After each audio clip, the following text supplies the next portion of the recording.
Hulk, এটা কোন style রে বাবা? কাকু, স্টাইল না করলে বউ পাওয়া যায় না। ডিডা,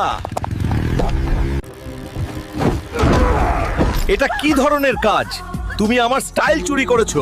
চল রে হাল, পাশের বাড়িতে দাওয়াত দিছে, আজ বাড়িতে রান্না হবে না। ঠিক আছে দিদা, চলো খেয়ে আসি।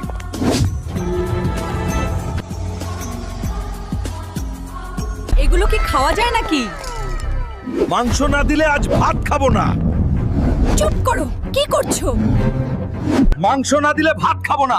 মাংস ছাড়া খেলে আমার পাছা গরম হয়ে যায় সব সময়। তোমরা সবাই এখানে থাকো, আমি এখনই যাচ্ছি।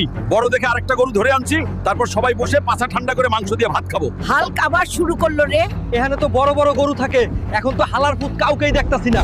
এই হালার পুত, সিংহ দাঁড়া, নাইলে তোর মাঞ্জা ভেঙে দিমু।